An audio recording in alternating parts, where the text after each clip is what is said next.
Good evening दोस्तों, आप सभी का स्वागत है हमारे YouTube channel S S academy में। मैं शिवम शर्मा आज आप लोगों के लिए हिस्ट्री का एक एमसीक्यू का वीडियो लेके आया हूँ, जिसमें हम लोग आज हिस्ट्री का कुछ इम्पोर्टेंट्स एमसीक्यू देखेंगे। आप लोग चैनल को लाइक एंड सब्सक्राइब कर दें, साथ में शेयर का बटन भी दबा दें। तो एस एस अकेडमी में स्वागत है आप सभी का। एस एस अकेडमी में हम लोग आज बात करेंगे किसके बारे में, हिस्ट्री का एमसीक्यू के बारे में। करेंट अफेयर्स का भी बहुत ही जल्द आप लोगों के लिए पर डे एमसीक्यू आएगा। स्टैटिक जी के हम लोग का क्लास चल ही रहा है, लाइव कक्षाएं भी हो रहा है। मैं शिवम शर्मा आप सभी का दोबारा सभी का बहुत बहुत स्वागत करता हूं। एंड हम लोग स्टार्ट करते हैं। सबसे फर्स्ट क्वेश्चन, हिंदू सभ्यता का प्रमुख बंदरगाह कौन था? सिंधु सभ्यता का प्रमुख बंदरगाह कौन था? Answer C. ऑप्शन है हड़प्पा, मोहनजोदड़ो, लोथल, कालीबंगन। तो ऑप्शन सी लोथल। सिंधु सभ्यता का प्रमुख बंदरगाह कौन था दोस्तों? सिंधु सभ्यता का प्रमुख बंदरगाह था लोथल। सेकंड क्वेश्चन है, वेदों की रचना किस भाषा में हुई? वेदों की रचना किस भाषा में हुई? ऑप्शन है हमारे पास संस्कृत, बी प्राकृत, सी पाली, डी अपभ्रंश। इसका ऑप्शन ए है। तो वेदों की रचना हमारा हुआ है संस्कृत में। वेदों की रचना किस भाषा में हुआ है दोस्तों? वेदों की रचना हुआ है संस्कृत भाषा में। महाजनपद, थर्ड क्वेश्चन, महाजनपद शब्द का अर्थ क्या है? महाजनपद शब्द का अर्थ क्या है? तो ऑप्शन ए बड़ा राज्य, ऑप्शन बी छोटा गांव, ऑप्शन सी धार्मिक स्थल, ऑप्शन डी युद्ध क्षेत्र। तो ऑप्शन ए बड़ा राज्य। महाजनपद शब्द का अर्थ क्या है? तो ऑप्शन ए बड़ा राज्य। आगे देखते हैं क्वेश्चन नंबर फोर्थ, बुद्ध का जन्म कहाँ हुआ था? बुद्ध का जन्म कहाँ हुआ था? तो बुद्ध का जन्म दोस्तों हुआ था लुम्बिनी में। ऑप्शन है लुम्बिनी, गया, सारनाथ एंड कुशीनगर। तो ऑप्शन ए है। तो कहाँ हुआ था? लुम्बिनी में। बुद्ध का जन्म कहाँ? लुम्बिनी में हुआ था। पांचवा क्वेश्चन, जैन धर्म के 24वें तीर्थकार कौन थे? जैन धर्म के 24वें तीर्थकार कौन थे? तो हमारे पास ऑप्शन है ए पार्श्वनाथ, बी महावीर, सी ऋषभभेद, डी नेमिनाथ। आंसर होगा आप सभी का ऑप्शन बी महावीर। जैन धर्म के 24वें तीर्थकार। जैन धर्म के 24वें तीर्थकार कौन थे? तो जैन धर्म के 24वें तीर्थकार थे महावीर। क्वेश्चन नंबर 6, अशोक ने किस युद्ध के बाद बौद्ध धर्म अपनाया? अशोक ने किस युद्ध के बाद बौद्ध धर्म अपनाया था? तो अशोक सम्राट थे, जो कि एक बिहार के मगध के राजा थे दोस्तों। आप लोगों को बता दो तो कहाँ के राजा थे? मगध के।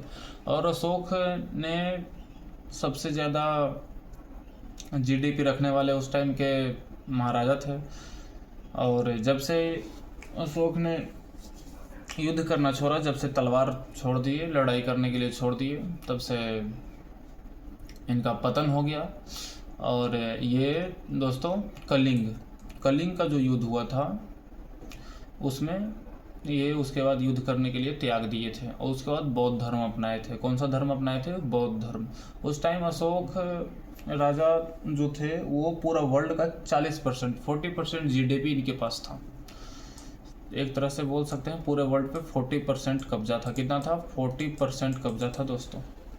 तो अशोक ने किस युद्ध के बाद बौद्ध धर्म अपनाया था? तो option B Kalinga. Option B Kalinga है। क्वेश्चन नंबर 7, अर्थशास्त्र के लेखक कौन थे? अर्थशास्त्र के लेखक कौन थे? ऑप्शन में है कालिदास, चाणक्य, वानभट्ट और पाणिनि। तो ऑप्शन बी हम लोग का चाणक्य। क्या है? अर्थशास्त्र के लेखक कौन है? चाणक्य। क्या है? कौन से हैं अर्थशास्त्र के लेखक दोस्तों? तो चाणक्य। आगे क्वेश्चन 8वें नंबर, गुप्त काल को क्या कहा जाता है? गुप्त काल को क्या कहा जाता है? ऑप्शन है अंधकार युग, ऑप्शन बी स्वर्ण युग, ऑप्शन सी आधुनिक युग, ऑप्शन डी मध्य युग। क्या है? गुप्त काल को क्या कहा जाता है? तो ऑप्शन आंसर हम लोग का बी है, ऑप्शन बी। तो स्वर्ण युग। कौन से युग कहा जाता है दोस्तों? स्वर्ण युग। गुप्त काल को क्या कहा जाता है? तो स्वर्ण युग। गुप्त काल को स्वर्ण युग कहा जाता है। क्वेश्चन नंबर 9, नालंदा विश्वविद्यालय, नालंदा विश्वविद्यालय किस काल में प्रसिद्ध था? किस काल में प्रसिद्ध था? ऑप्शन है Maurya, option B Gupta, option सी दिल्ली सल्तनत, ऑप्शन डी मुगल। तो इसका सही आंसर हो जाएगा ऑप्शन बी गुप्त काल में। कौन से काल में दोस्तों? नालंदा विश्वविद्यालय किस काल में प्रसिद्ध था? तो गुप्त काल में प्रसिद्ध था नालंदा विश्वविद्यालय। पूरे वर्ल्ड का टॉप यूनिवर्सिटी नालंदा यूनिवर्सिटी आता था उस टाइम पे। क्वेश्चन नंबर 10, विक्रमादित्य किस वंश से थे? विक्रमादित्य जो राजा थे किस वंश से थे? क्वेश्चन आया तो ऑप्शन ए है Maurya, option B Gupta, option C Chola, option D पाल।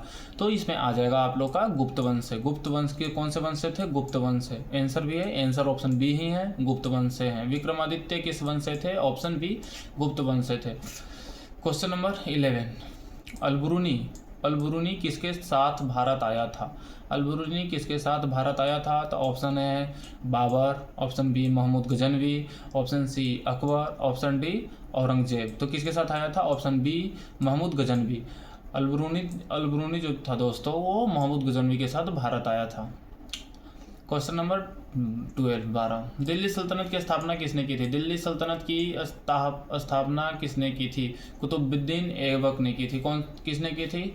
कुतुबुद्दीन ऐबक ने की थी। ऑप्शन देख लेते हैं, इल्तुतमिश, कुतुबुद्दीन ऐबक, बलबन, खिलजी। ऑप्शन बी है सही जवाब। तो कुतुबुद्दीन ऐबक, दिल्ली सल्तनत की स्थापना इसी ने किया था।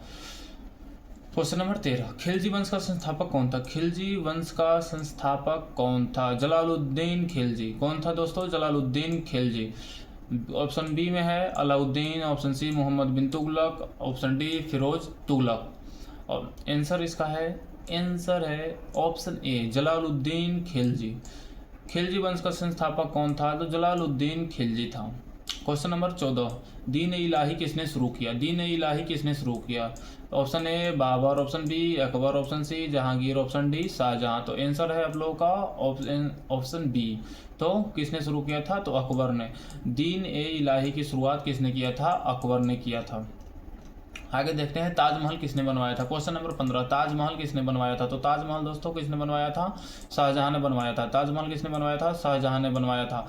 क्वेश्चन नंबर 16, मराठा साम्राज्य के संस्थापक कौन थे? मराठा साम्राज्य के संस्थापक थे दोस्तों कौन? शिवाजी थे। मराठा साम्राज्य के संस्थापक कौन थे? शिवाजी थे। प्लासी का युद्ध कब हुआ था? प्लासी का युद्ध हुआ था 1757 ईस्वी में। प्लासी का युद्ध कब हुआ था? तो 1757 ईस्वी में प्लासी का युद्ध हुआ है। और क्वेश्चन नंबर 18, बक्सर का युद्ध कब हुआ था? तो 1764 ईस्वी में हुआ था। बक्सर का युद्ध 1764 ईस्वी में हुआ था। बक्सर का युद्ध कब हुआ था? एग्जाम में आएगा। बक्सर का युद्ध कब हुआ था? बहुत ही इंपॉर्टेंट क्वेश्चन है, बहुत बार एग्जाम में आया हुआ है। बक्सर का युद्ध कब हुआ था? दोस्तों 1764 ईस्वी में हुआ था। अब बात करते हैं क्वेश्चन नंबर 19 में, 1857 की क्रांति को क्या कहा जाता है? 1857 की क्रांति को क्या कहा जाता है? तो स्वतंत्रता संग्राम भी बोलते हैं, विद्रोह भी बोलते हैं, सिपाही विद्रोह भी बोलते हैं। तीनों आ जाएगा, ऑल ऑफ दीज आ जाएगा। कौन सा आ जाएगा? स्वतंत्रता संग्राम भी बोलते हैं, विद्रोह भी बोलते हैं, सिपाही विद्रोह भी बोलते हैं। क्वेश्चन नंबर 20, भारतीय राष्ट्रीय कांग्रेस की स्थापना कब हुई थी? भारतीय राष्ट्रीय कांग्रेस की स्थापना कब हुई थी? तो भारतीय राष्ट्रीय कांग्रेस की स्थापना 1885 ईस्वी में हुई थी। कब हुआ था दोस्तों भारतीय राष्ट्रीय कांग्रेस की स्थापना? तो 1885 ईस्वी में। क्वेश्चन नंबर 21, कांग्रेस के प्रथम अध्यक्ष कौन थे? कांग्रेस के प्रथम अध्यक्ष कौन थे? तो WC बनर्जी थे। कौन थे? WC बनर्जी। पश्चिम बंगाल का विभाजन कब हुआ था? क्वेश्चन नंबर 22, पश्चिम बंगाल का विभाजन कब हुआ था? तो 1905 ईस्वी में हुआ था। पश्चिम बंगाल का विभाजन कब हुआ था? तो 1905 ईस्वी में हुआ था। गांधी जी का पहला सत्याग्रह कहाँ हुआ था? गांधी जी का पहला सत्याग्रह कहाँ हुआ था? तो चंपारण में हुआ था। गांधी जी का पहला सत्याग्रह कहाँ हुआ था? चंपारण में।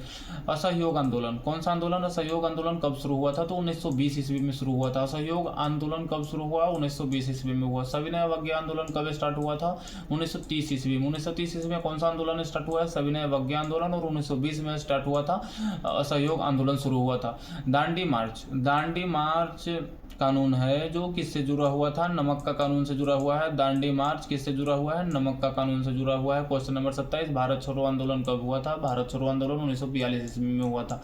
भारत छोड़ो आंदोलन कब हुआ था दोस्तों? 1942 ईस्वी में हुआ था। क्वेश्चन नंबर 28, पूर्ण स्वराज की घोषणा कब हुआ था? पूर्ण स्वराज की घोषणा कब हुआ था? तो 1929 ईस्वी में हुआ था। पूर्ण स्वराज की घोषणा 1929 ईस्वी में हुआ है। भारत को स्वतंत्रता कब मिली थी? 1947 ईस्वी में मिली है भारत को स्वतंत्रता। भारत को स्वतंत्रता कब मिली है? तो 1947 ईस्वी में 15 अगस्त 1947 ईस्वी। अगर डेट की बात करें तो 15 अगस्त को हुआ था, भारत को स्वतंत्रता मिली थी। संविधान लागू कब हुआ था? संविधान लागू कब हुआ था? तो 1950 में। अगर इसमें अगर डेट पूछे तो 26 जनवरी 1950 होगा। संविधान कब लागू हुआ था? तो 26 जनवरी 1950 ईस्वी में। अब कुछ शॉर्ट क्वेश्चन है जिसको भी हम लोग देख लेते हैं। वेदों की संख्या कितने हैं? वेदों की संख्या 4 है दोस्तों। हमारे हिंदू धर्म में जो है जो वेद है उसकी संख्या कितनी है? तो वेदों की संख्या है 4। कितने? 4। आर्य समाज के संस्थापक कौन थे? तो दयानंद जी थे। कौन थे आर्य समाज के संस्थापक? दयानंद। क्वेश्चन में आएगा आर्य समाज के संस्थापक कौन थे? तो दयानंद थे। सती प्रथा विरोध, जो सती प्रथा विरोध था, पहले सती प्रथा एक प्रचलन चलता था जिसमें किसी का भी अगर हस्बैंड का अगर डेथ हो जाता था तो उसमें उसकी जो वाइफ होती थी उसको भी जिंदे उसके अर्थी के साथ जला दिया जाता था।